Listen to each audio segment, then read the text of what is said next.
जय हिंद जय बिहार।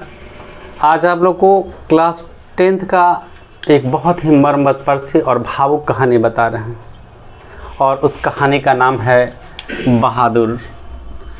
ये कहानी जो नाम बहादुर रखा गया है वास्तव में एक बहादुर नौकर का कहानी है। और सच्चाई तो ये भी है कि नौकर हमेशा बहादुर होते ही हैं। अपने मालिक की नज़रों में वो बहादुर होता है।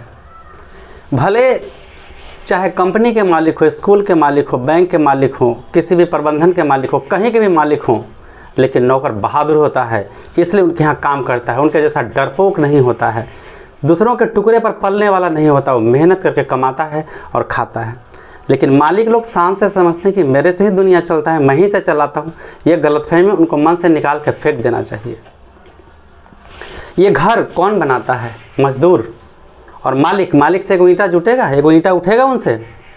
खेत में मेरा मजदूर अनाज उगाता है, सोना उगाता है, वो हमें खाने के लिए देता है। क्या जो अपने आप को मालिक कहलाते हैं उनसे खेती का काम होगा? नहीं होगा। कोई ऐसा काम मालिक कहलाने वाले लोग नहीं कर सकते हैं। उनको लज्जा आना चाहिए। इस कहानी जो भी इस कहानी के निचोड़ में लिखा है, मैं आपको पहले बता दूं कि मालिक एक नौकर को कैसा हस्ती में देखते हैं। उनके नज़रों में गिरा हुआ इंसान होता है, जबकि मेरे नज़रों में वो महान होता है। मैं अपनी नज़र से देखता हूं तो आपकी नज़र में भी हम सभी एक मजदूर के बेटे हैं। हम सभी एक मजदूर किसान के बेटे हैं। अगर वो बैंक में नौकरी करता है तो शायद भूल जाता है कि मैं भी एक नौकर हूँ। लेकिन सच्चाई अगर जानना चाहें तो बहुत कड़वा है। बाद में और फिर देखते हैं। आइए कहानी से पहले जुड़ते हैं बहादुर। इनके लेखक हैं अमरकांत। इनका जन्म 1925 में हुआ है। नागरा के बलिया जिला यूपी का, उत्तर प्रदेश का रहने वाले हैं।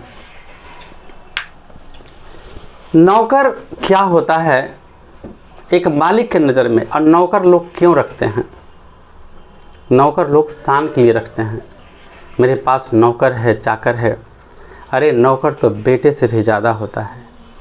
और हमेशा नौकर बेटे से ज़्यादा बढ़ के किया है।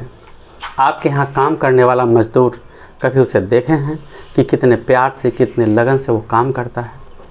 लेकिन आप उसे क्या समझते हो? क्या समझते हो? तेरी ज़िंदगी में उसकी क्या औकात है? उसके बनाए हुए घर में रहते हो, उसके बनाए हुए सड़क पर चलते हो, उसके दी हुई रोटियां खाते हो, उसके द्वारा चलाए गए विमान से तुम चलते हो, रेल से चलते हो, ट्रेन से चलते हो। किस बात का तुम मालिक हो? मालिक मैं समझता हूँ सिर्फ एक है, वही एक है जिसने हमें बनाया है। फर्क इतना है कि कोई ज़्यादा पढ़ लिया तो बड़े बाप का बेटा बड़ा अफसर बन गया, बड़ा बैंक मैनेजर बन गया, कुछ भी बन गया।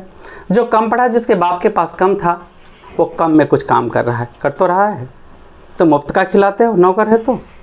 वो काम करता है तो तुम खाना देते हो।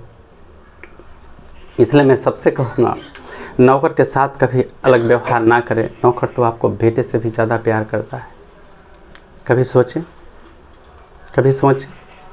अरे नौकर तो तुम्हारे यहाँ से मजदूरी छोड़ के भी चला जाता है। गैरत है तेरी ज़िंदगी, क्या मजदूरी उससे जाकर वापस कर सकते हो? सरदार पूर्ण सिंह एक कहानी लिखे थे, मजदूरी और प्रेम।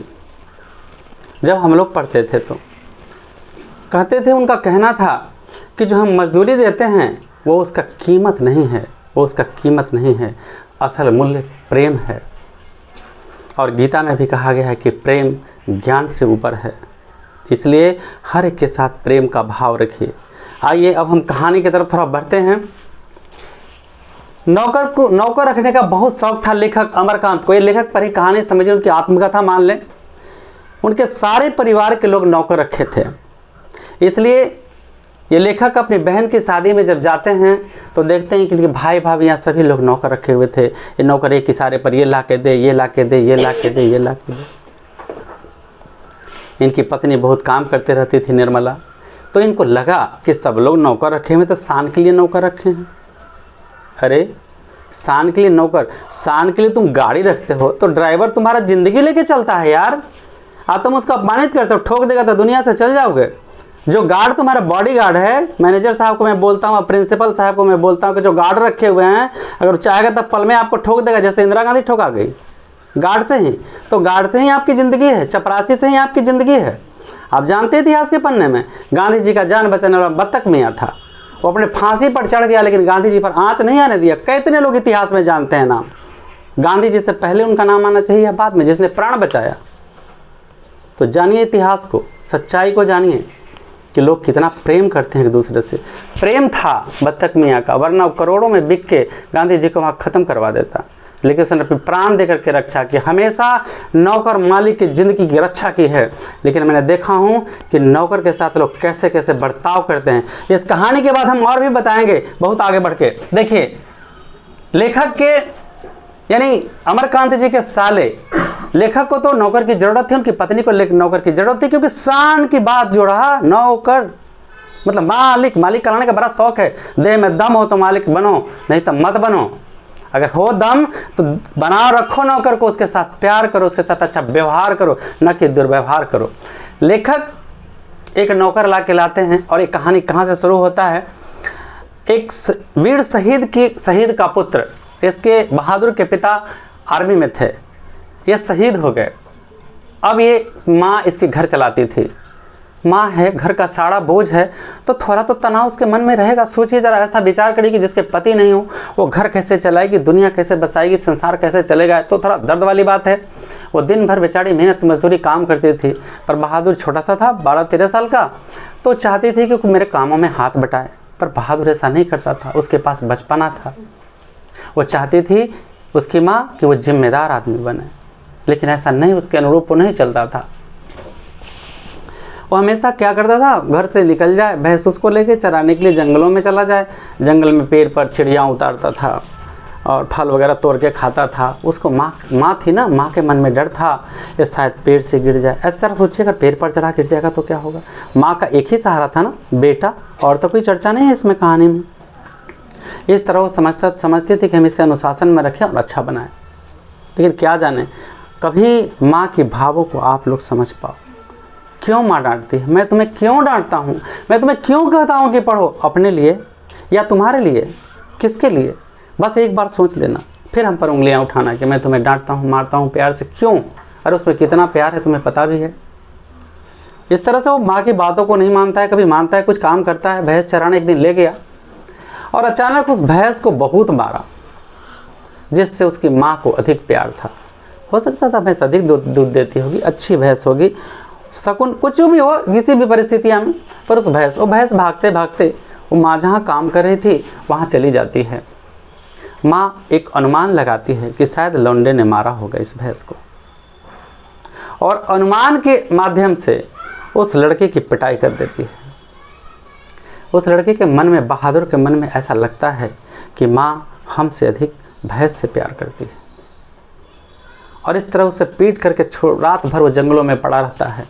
वो चली आती है, अरे माँ है ना, माँ की तो ममता थी ही, लेकिन क्या करे, बेटे को बिगड़ने दे, बोलो।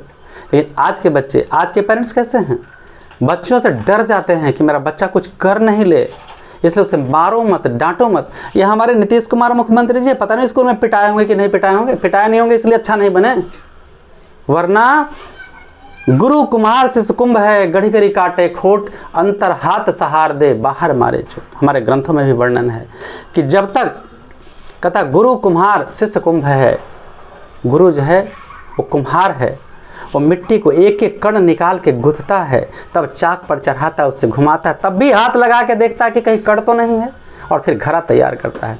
गढ़ी गढ़ी काटे खोट, इसके बाद घड़ा तैयार होता है, हल्का सा सूखता है तो अंतर हाथ सहार दे, और तब बाहर मारे चोट। वो अंदर हाथ को घुसा करके और उस घड़े पर ऐसे ऐसे एक लकड़ी के पाटे से थपथपाता है कि अगर इसमें कंकड़ होगा तो बाहर आ जाएगा और सुरागें भर जाएंगे। तो बताओ, इस मारने को मारना कहते हैं या प्यार कहते हैं? हाँ, अगर नीतीश कुमार और पढ़े होते तब पीएम बन जाते। लड़कियों के प्रति अपशब्द कह देते, किसी के प्रति अपशब्द करते, दारू बंद कर दिए, फलाने बंद। क्या दारू आज बंद है? बंद है आज दारू? नहीं ना बंद है, तो क्यों बंद किए? 50 से 60% राजस्व की वसूली होता था, आज मेरे बिहार का नक्शा बदल गया है। अरे जो चीज़ें बंद करना है, अब शिक्षा को आगे बढ़ाना देना है, तो कितने दिन तक टीचर नहीं है, अब टीचर है तो शिक्षा व्यवस्था में मतलब एकाएक ऐंठ देना। रसरी गया, जल गया, पर बल नहीं गया, पता नहीं। अब हमको तो लगता है कि जो आंत का डॉक्टर है वो दांत नहीं देखता है, और जिसमें दांत का डॉक्टर है वो आंत नहीं इलाज करेगा, दोनों का अलग अलग स्पेशलिस्ट होता है। इसलिए इस पर बहुत सरकार को, हमारे पीएम को भी विचार करना चाहिए इस पर, शिक्षा प्रणाली पर, और हमारे सुरक्षा व्यवस्था पर 4 साल का सैनिक शिक्षा, ये कौन सा सिस्टम है? कभी एनसीसी का ट्रेनिंग किए होंगे तो उनको पता होगा। हम तो 2 साल एनसीसी का ट्रेनिंग किए हैं, हमको पता है 4 साल में एक सैनिक नहीं बनेगा। 5 से 6 साल उसको सैनिक शिक्षा समझने में आता है और बॉर्डर पर जूझने में लगता है, निपटने में लगता है, समझने में लगता है। जैसे कराटे लोग सीखते हैं ब्लैक बेल्ट से, मतलब white belt, green belt, yellow belt, वो बेल्ट वाले समझते हैं कि ब्लैक बेल्ट के बाद सोचते हैं कि खत्म हो गया। ब्लैक बेल्ट का first down, second down, third down, fourth down, 5 down, 7 down. तो यहाँ अब बताइए, फोर्थ डाउन वाले फर्स्ट डाउन का मुकाबला नहीं कर सकते हैं, फर्स्ट डाउन वाले ग्रीन बेल्ट का मुकाबला नहीं करेंगे, ग्रीन बेल्ट वाले नहीं मुकाबला करेंगे। तो इसी तरह आर्मी में होता है, वो जितना समझेगा स्तर को उसी तरह का एक सैनिक बनेगा और देश की सुरक्षा करेगा। खैर छोड़िए, अगर पीएम को मेरी बात अच्छी लगे, वहाँ तक पहुँचे तो फिर से इनको सोचना चाहिए, इस पर विचार करना चाहिए। आइए, आज तक मंत्री संसद का वेतन नहीं बंद किया गया, रिटायरमेंट, लेकिन सैनिक का मेरा बंद कर गया। मेरे देश का दुर्भाग्य है, ऐसा नहीं होना चाहिए, ये मेरी सलाह है।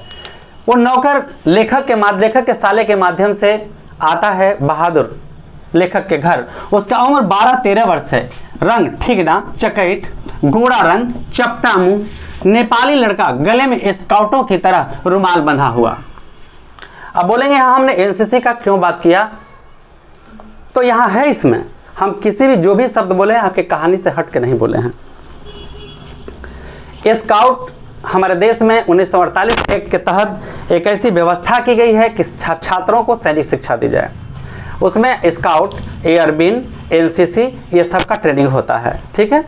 और एनसीसी के ट्रेनिंग में अगर ज़रूरत पड़ेगा तो आपको देश की सेवा के लिए भेजा जाता है। सर्टिफिकेट A, B और C होता है।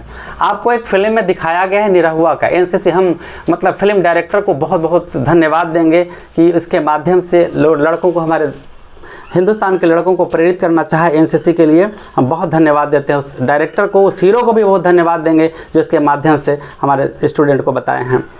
अगर आप एनसीसी में A, B, C सर्टिफिकेट हैं तो आप देश की सेवा में जा सकते हैं। अगर ज़रूरत पड़ा सैनिक का तो जरा सोचिए, यही मेरे प्रधानमंत्री को सोचना चाहिए कि C सर्टिफिकेट वाले मेरे 3 साल ट्रेनिंग करते हैं, A, B, C सर्टिफिकेट लेते हैं, तब जा सकते हैं अगर देश की ज़रूरत पड़ा तो मेरे आर्मी 9 महीने में ट्रेनिंग करके, 6 महीने में ट्रेनिंग करके कैसे देश की सेवा कर सकता है? जरा आप सोचिए।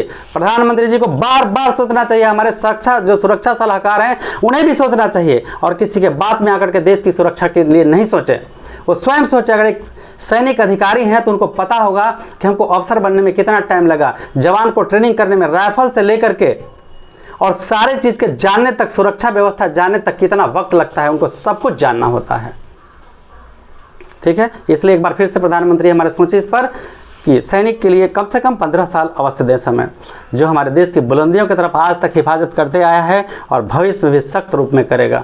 मेरे धरती की सरहद को कोई छू नहीं पाएगा।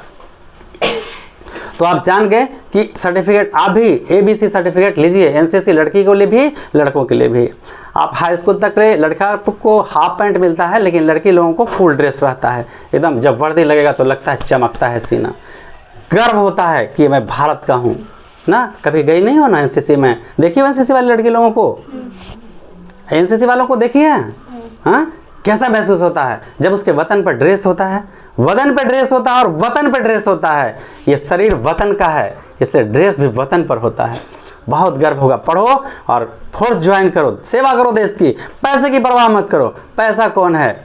लक्ष्मी आज इसका, कल उसका क्या भरोसा। लेकिन जो शान से, जो हमारे देश की पहली IPS महिला थी किरण बेदी, जानते हैं आप लोग? किरण बेदी एनसीसी की ट्रेनिंग की थी, वो गांव से आई थी। गर्व हुआ आप लोगों को? पढ़ो पढ़ो, जम के पढ़ो। चलिए आइए, स्काउटों की तरह रुमाल बंधा हुआ। अब चलते हैं। वो लड़का क्या था, वो इस तरह से माँ, वो क्या करता है, भैंस को मारा, और माँ, वो काल्पनिक अनुमान लगा करके कि भैंस को पीटा है, उसकी माँ बहादुर को पिटाई कर देती है। उसे लगता है कि मेरी माँ हमसे प्यार नहीं करती है, और वो घर से घी के हांडे में रखे हुए 2 रुपए चुरा करके चला जाता है और वो भाग जाता है। वो एक सैनिक का पुत्र था। घर पर माँ की जिम्मेवारी थी, माँ के अनुरूप कार्य नहीं करने पर उसकी पिटाई कर दिया गया। घर से घी के हांडे में रखे 2 रुपए चुरा करके और वहाँ से भाग जाता है। 6 किलोमीटर दूर पर बस स्टैंड था। बस स्टेशन से लखनऊ के लिए वो गाड़ी पकड़ता है और इस तरह से लेखक के साले से उसकी मुलाकात होती है। किसका? से मुलाकात होती है। किसका? बहादुर का। और बहादुर को लेखक के साला ले करके और लेखक के घर आते हैं, यानी अपनी बहन के घर लेके आते हैं। इसके बाद उसे तरह तरह के उपदेश दिए जाते हैं। ये तुम्हारे साथ परिवार की तरह व्यवहार किया जाएगा, तुम समझना तुम परिवार के मेरे हिस्से हो, तुम मेरे बेटे जैसे हो, तेरा ज़िंदगी बदल दिया जाएगा। ऐसे बड़े बड़े लिफाफे फेंके जा रहे थे, पर वो क्या बेचारा जानता था कि मेरे साथ कितना अच्छा व्यवहार होने वाला है। यहाँ तक कि पिटाई लात घूसे पड़ेंगे, हमें बंदर कहा जाएगा, रिच के जात कहा जाएगा, बाप को गाली का सुअर का बच्चा कहा जाएगा, इतने बड़े बड़े तोहफे मिलेंगे। उस बहादुर को नहीं पता था। उस उपदेश में मुख में राम बगल में छोड़ी, कहे कबीर नियत है बूढ़ी। कुछ दिन तक परिवार में अच्छा उपदेश के बाद चलता रहा, अच्छे से परिवार की तरह व्यवहार करते रहे लोग। और इसके बाद क्या होता है, उनके पास नौकर के रूप में प्रस्तुत हुआ। कुछ दिन तक परिवार में नौकर की तरह उसका मतलब कुछ दिन तक तो अच्छा रहे, उसके बाद धीरे धीरे उसके साथ नौकरों की तरह व्यवहार होने लगा। नौकरों की तरह व्यवहार। मालिक जो थे, मालिक के बेटे जो थे, तो जैसा बाप वैसा बेटा। बापे इतना समझदार था, और बेटा कितना समझदार होगा भाई। तो लेखक के पुत्र द्वारा बहादुर की पिटाई कर दिए जाते हैं। थोड़ी सी गलती उस पर शासन चलाता है, मेरा यहाँ तक कि जूता में पॉलिश करवाता था। इतना हाई क्वालिटी का उसका बेटा किशोर कमीना था, हाई क्वालिटी का, उच्च क्वालिटी का, कि हाथ पैर भी दबवाता था। कॉलेज में पढ़ने जाने पर उनके हाथ पैर में दर्द हो जाते थे। बाप से कहता, सुधरल बाप का बेटा था ना, इसलिए ध्यान रखना, हम लोगों के खून में मेहनत है और मेहनत से हर चीज़ को हासिल करेंगे। पूरे मेहनत से पढ़ो और कामयाबी मेरे मुट्ठी में है। नौकर बन के ज़िंदगी नहीं, कभी मालिक बन के देखो। और मालिक ऐसा मत बनना जैसे बहादुर ये थे अमरकांत जी, ऐसा मत बनना जैसे थे अच्छी निर्मला जी, ऐसा मत बनना जैसे थे अच्छे किशोर जी। इस तरह नहीं बनना, ठीक ना। लेखक के पुत्र द्वारा बहादुर की पिटाई कर दी जाती है और निर्मला वह बेटे से ज़्यादा ख्याल रखती थी। निर्मला को तो उसका बेटा कभी नहीं पूछता था, वो बीमार रहती थी, कभी नहीं पूछता था कि माँ तो किस हालत में हो। लेकिन जैसे ही बहादुर को लगता है कि माँ जी बीमार हैं, उससे माँ कहती थी। उस निर्मला को लज्जा आना चाहिए था। सो मैं हर मालकिन पर वार कर रहा हूँ जो अपने नौकर रखे, वो लज्जा आना चाहिए कि नौकर बेटे की तरह व्यवहार करता है। ये बीमार रहती हैं, टाइम से उनका बेटा बेटी पति तक दवा नहीं देता है, लेकिन वो नौकर तो माँ से बढ़ के, बेटा से बढ़ के कर दिया। क्या तुम एक अच्छी माँ बन पाई? मैं और हर मालकिन को कहता हूँ जो नौकर रखता है, किसी भी हालत में, बैंक में हो, दफ्तर में हो, फोर्स में हो, पुलिस फोर्स में, स्कूल में हो, कहीं भी हो, अगर लज्जा है तो एक बार भी उसे बेटा कह के देख ले। अफसोस आ रहा है तो जिंदगी भर अफसोस करते रहेगी, कभी अच्छा नहीं बन पाएगी। अफसोस तो ऐसे लोग अफसोस ही करते हैं, और क्या करेंगे। लेखक के पुत्र अगर उसे पिटाई कर देता है, निर्मला को बेटे से भी ज्यादा वो ख्याल रखती थी। समय से दवा ला, बेचारा बंदर की तरह उछल के जाता था। माँ जी आप बीमार हैं, खाने का टाइम हो गया, माँ जी आपको चाय चाहिए, दतवन पैर पर से तोड़ के ला के देता हूँ मैं। नीम का, जरा सोचो, लेखक खुद लिखे हैं, नीम का दतवन तोड़ने के लिए फुतलंगी पर चढ़ जाता था। नीम का दतवन हमारे दांत के लिए सबसे ज़्यादा बढ़िया है। ज़रा सोचो कितने हाई क्वालिटी के हैं ये। अब क्या हुआ, खाना बना बना के तो देती थी, व्यवहार तो हो ही रहा था।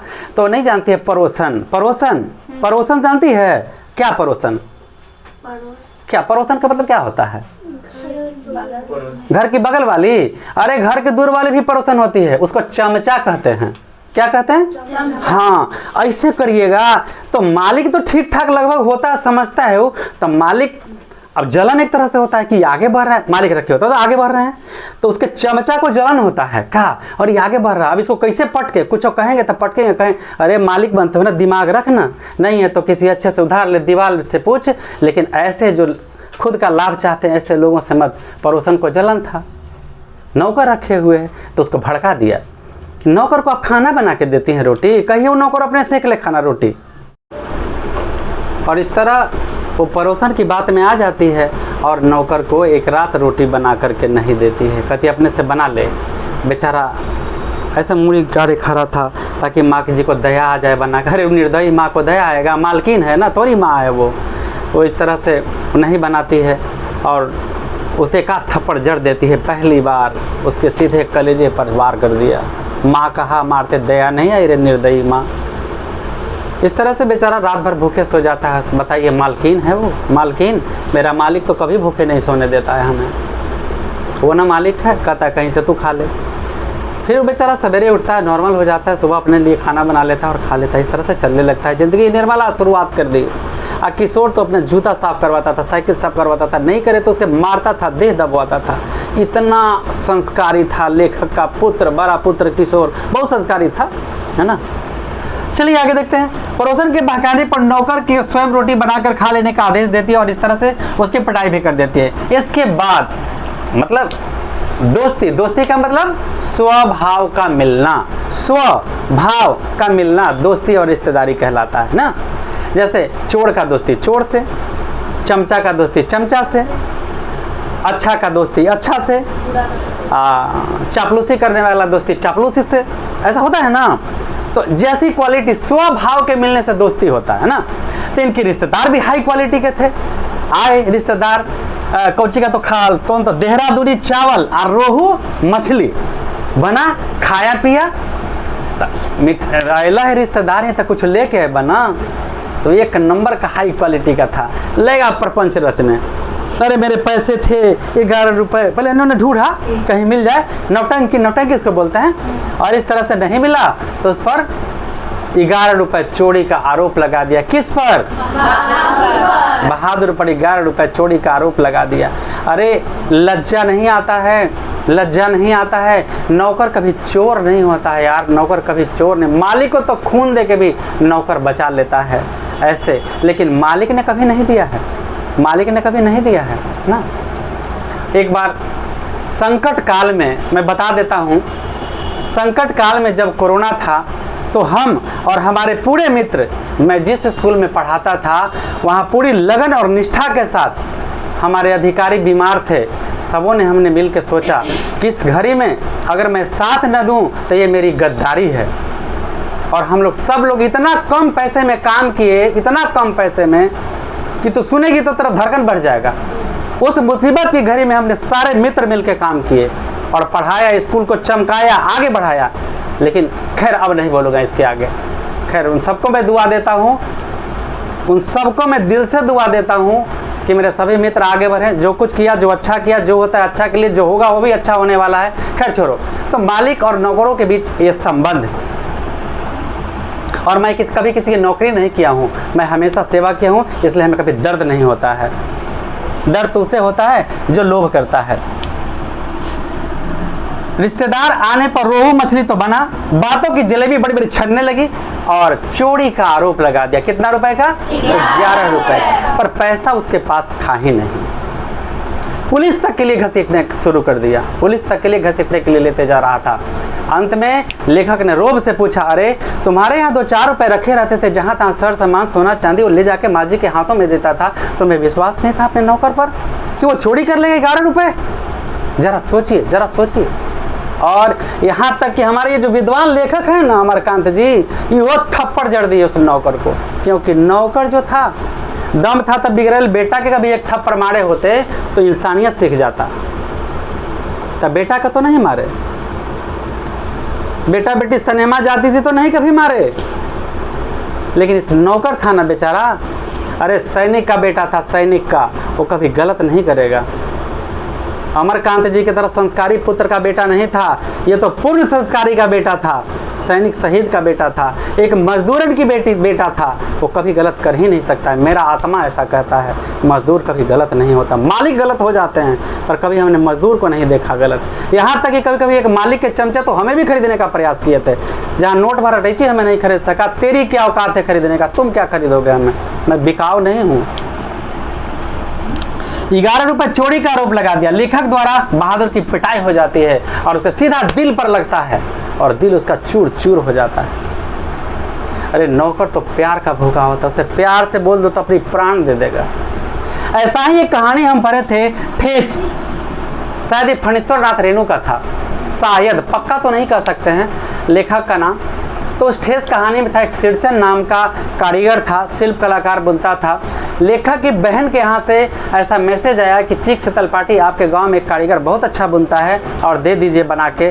तो सिरचन को बुलाया जाता है, सिरचन आता है, लेकिन उस लेखक के घर में उसे अपमानित कर दिया जाता है, कामचोर चटोर कह दिया जाता है। उसके दिल पर ऐसा ही ठेस लगता है। आप लोग किसी नौकर को ठेस मत मारना, अगर बनेगी मालकिन तो कभी मजदूर बन के रहना। कभी मजदूर बन के रहोगे तो मालिक का अस्तित्व तो समझोगे। मालिक जिस दिन बन जाओगे मजदूर का अस्तित्व तो नहीं समझोगे। शिष्य बन के रहोगे तो शिष्य का अस्तित्व तो समझोगे। जिस दिन गुरु बन जाओगे उस दिन शिष्य का अस्तित्व तो नहीं समझोगे। जिस दिन बेटी बन के रहना, माँ बन के, तो इन सारे रिश्तों की अहमियत समझोगे। एक दिन माँ बन के देखो माँ तुम्हें क्यों डांटती है। हर समय बेटी मत बनो। पापा डांटते थे, एक दिन पापा बन के देखो। हमेशा बेटा ही मत बने रहना, तब तुम्हें सारे दर्द समझ में आ जाएगा। जिसने इस कहानीकार, जिस हमारे सिरचन को ठेस पहुंचाया था, अगर मैं उसे उतना ही ठेस पहुंचा दूं तो उतना ही ठेस मैं तुम पर वार करता हूं। सहने के लिए है ताकत तुम में। क्यों करते हो वार किसी पर? सबका दिल है। तुम पैसे वाले हो तो तेरे पास दिल है, जो पैसा नहीं उसके पास दिल नहीं है। उसके पास तो इतना दिल और इतना प्रेम है कि साथ तेरे पूरे खानदान में नहीं होगा। मैं हर मालिक को कहता हूं, मालिक मत बनो, मजदूर की तरह सोचो, तब तुम उसके दर्द और पीड़ा को समझ पाओगे। इस तरह से चीख शीतल पाटी बुनता हुआ सिरचन छोड़ के चला जाता है। 5 रुपया उसका मजदूरी था और कितने बुलाने पर वो नहीं आता है। मानो दीदी का जब विदाई हो रहा था तो स्टेशन पे जाता है। जरा कल्पना करो, चीख शीतल पाटी लहलहाता हुआ, मतलब एकदम चमकता हुआ चीख शीतल पाटी, मानो दीदी ट्रेन पर बैठी हुई है। मानो दीदी, मानो दीदी, मानो दीदी कहते हुए ट्रेन पे जाता है और ट्रेन अब खुलने वाली है। ट्रेन पे चढ़ता है और मानो दीदी के हाथ में वो चीख शीतल पाटी कारीगर थमा देता है सिरचन। मानो दीदी 5 रुपए का नोट देने लगती है और जीभ तले दांत को दबा लेता है। मतलब दीदी ये क्या, ये मेरा मजदूरी नहीं है दीदी, ये मेरा प्रेम है, ये मेरे गांव का सम्मान है, मेरे गांव का तोहफा है। क्या कोई मालिक कभी नौकर को दिया है ऐसा तोहफा? लेकिन नौकर ने हमेशा मालिक का तोहफा दिया है, उसे जिंदगी दिया है, लेकिन वो भूल जाता है ऐसा कमीना मालिक, और हमेशा मालिक बन जाता है। अरे नौकर बन के कभी सोचो। तुम डांटते हो, किसी को अपमानित करते हो, एक दिन सोचो कि अगर मैं तुझे अपमानित कर दूंगा तो तुम्हारे पास मान नहीं बचेगा, कुछ नहीं बचेगा। इसलिए एक बार सोचो, ऑफिसर हो तो एक सैनिक के बारे में सोचो, जवान के बारे में सोचो कि जिस तरह तुम अपमानित करते हो, अगर मैं अपमानित कर दूं तो तेरे पास कुछ नहीं बचेगा। प्रिंसिपल हो, वाइस प्रिंसिपल हो, टीचर हो, अगर सचिव हो, डायरेक्टर हो, अगर तुम मेरे टीचर लोगों को अपमानित करते हो, अगर मैं अपमानित कर दूं उस दिन तेरे पास धोती नहीं बचेगा कि क्या तुम पहनोगे। इसलिए सबके अस्तित्व को समझो, क्योंकि आया है सो जाएगा, राजा रंक भिखारी। आज जो राजा है वो कल रंक बनेगा, जो रंक है कल राजा बनेगा। आज समझ में आया? तो हमेशा मालिक नहीं बनना है, प्रेम करना सीखो। चलो आगे चलते हैं लेखक की तरफ। बहादुर के दिल दिमाग घायल हो जाता है। किससे? लेखक के थप्पड़ से। नौकर का रिछ बंदर का जात बोला गया। रिछ बंदर समझते हैं? जंगली। रिछ बंदर जंगली, जंगली उसे कहा गया। उसका बेटा तो सुअर का बच्चा कह दिया था, मतलब उसका बाप सुअर था, एक सैनिक का बेटा था। तेरा बाप रे मालिक है ना, किशोर का बाप भले सुअर होगा, लेकिन उसका बाप एक सैनिक था। निर्मला जब 11 रुपए पर चोरी का आरोप लग गया तब निर्मला भी उसे 2-4 थप्पड़ जड़ दी। अरे मालकिन, माँ ने कहा था तुम्हें, माँ थप्पड़ नहीं जड़ती है, गले लगाती है, सीने में लगाती है, सीने से लगाती है बेटे को। जड़ना लेखक द्वारा समझाने पर फिर वो बेचारा सारे चीज़ को भुला जाता है और नॉर्मल हो जाता है, काम करने लगता है, रहने लगता है, बढ़िया से खाने पीने लगता है। लेकिन मार का डर उसके दिमाग में था, क्योंकि लेखक ने भी मारा था, उसका बेटा भी मारता था। काश मालिक कभी वार न करे किसी पर, घर के सारे लोग करें, मालिक न वार करे। मालिक का मतलब क्या होता है? घर का मेन मुख्य आदमी का मतलब क्या होता है? पापा सारी चीज़ को देखते हैं, तो कभी सोचना है। तो लेखक यहाँ बहुत बड़ी गलती किया था उसे मार करके। पुनः समझाया और नॉर्मल हो गया। आंगन में अब क्या हुआ? सब कुछ चल रहा था, खाया पिया, बर्तन साफ सुथरा, सारे, यहाँ तक कि बर्तन कपड़े, वो कभी बेचारा नहीं बैठता था, कभी नहीं बैठता था। और रात में शायद सोने वक्त नहीं बैठता होगा। इतनी नेपाली भाषा में गुनगुनाता था पहाड़ी गीत, जैसे मानो सुन पर गया हो पूरा संसार। आगे देखिए, एक दिन क्या हुआ कि आंगन, सिलौटी रखा हुआ था आंगन में। सिलवट समझते हो? सिलवट शायद सिलौटी का होता है। वो उठा करके और बरामदे में रखने जा रहा था, अचानक वो हाथ से टूट जाता है, छूट जाता है और 2 टुकड़ा हो जाता है। अब उसके दिमाग में बैठ गया कि जब छोटी छोटी बातों के लिए मारा जाता होगा तो आज भी हमें मारा जाएगा। और लेखक का घर छोड़ के बिना कुछ अपनी मजदूरी लिए हुए और वो चला जाता है। अब यहाँ हम एक बात और बता दूं कि वो लेखक का घर छोड़ के चला गया। मजदूर, अगर लेखक, हम कमीना खराब शब्द क्यों इस्तेमाल किए हैं? लेखक को याद है एक बार कहानी में लिखा गया कि लेखक उसकी माँ के पास पत्र लिखा था कि तेरा बेटा सकुशल है, मैं पैसा भेज दूंगा। क्या लेखक ने कभी उसको भेजने का प्रयास, कभी घर जाने का उसका प्रयास किया कि लड़का सारे सामान को छोड़ करके, मेरा एक भी सामान, वो अपना भी सामान छोड़ कर घर से भाग गया है, कितना दिन मेरे यहाँ मजदूरी किया, नौकर है, उसकी मजदूरी देने के लिए मैं चलूं? अगर इंसान होता तो उसके पते से याद, तो इतना तो बेवकूफ नहीं थे। ये लेखक खुद संपादक है, प्रेस चलाते थे, प्रेस के संपादक थे। अगर वो चाहते तो उसकी मजदूरी उसके घर तक पहुंचा देते थे, पहुंचा सकते थे। क्या उन्होंने पहुंचाया? कहीं चर्चा है इस बात का? क्योंकि वो नौकर था, क्योंकि वो नौकर था। आप नौकरी करते हैं तो बहुत बड़ा आदमी हैं, आप डायरेक्टर हैं तो बहुत बड़ा आदमी हैं, तुम भी किसी का नौकर हो। अगर बैंक में मैं नौकरी करते हो तो तुम भी किसी का नौकर हो।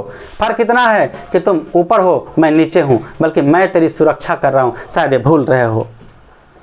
अगर मिलिट्री में ऑफिसर है तो एक जवान के बल पर आज जिंदा है, क्योंकि गोलियां सीने पर उसका लगता है, मेरे जवान का लगता है। अगर पीएम आज सुरक्षित है, सब पर हुकूमत करते हैं, तो मेरे जवान देश के जवानों के बदौलत हैं। उनके बारे में उनको सोचना चाहिए, एक बार पुनः सोचना चाहिए, एक बार पुनः सोचना चाहिए। वही उनकी जिंदगी है। खैर, अब इस कहानी से आप लोग क्या सीखें? कभी भी सवाल आएगा कि उस नेपाली नौकर के बारे में चर्चा करें तो उसका रंग रूप, बहादुर के लेखक कौन हैं, ये सब बताना है। चोरी का आरोप कितने रुपए का लगा था? 11 रुपए का। कितने रुपए घर से लेकर के भागा था? 2 रुपए का। किशोर उसको पहला बार सुअर का बच्चा कहकर गाली बका था, इससे उसके सीने पर लगा था, इसलिए उसका काम नहीं करना चाहता था।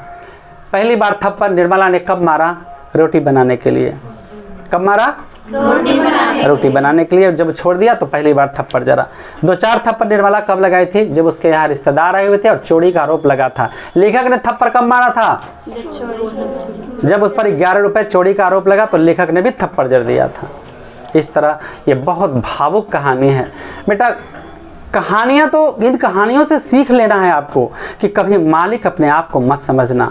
तुम हो समझना, जैसे हम पढ़ा रहा हूं तो मैं तो समझता हूं मैं तेरे बीच हूं, मैं वही स्टूडेंट हूं। मैं अपने गुरुजी ए.के. दत्ता का, रामायण सिंह का, मैं वही स्टूडेंट हूं। उन्होंने कहा था अगर जिस दिन तेरे अंदर ऐसा लगेगा कि मैं गुरु बन गया हूं तो तेरे अंदर अहंकार आ गया, यही मेरी तराजू है। और हमेशा तौलते रहना, हमेशा तौलते रहना।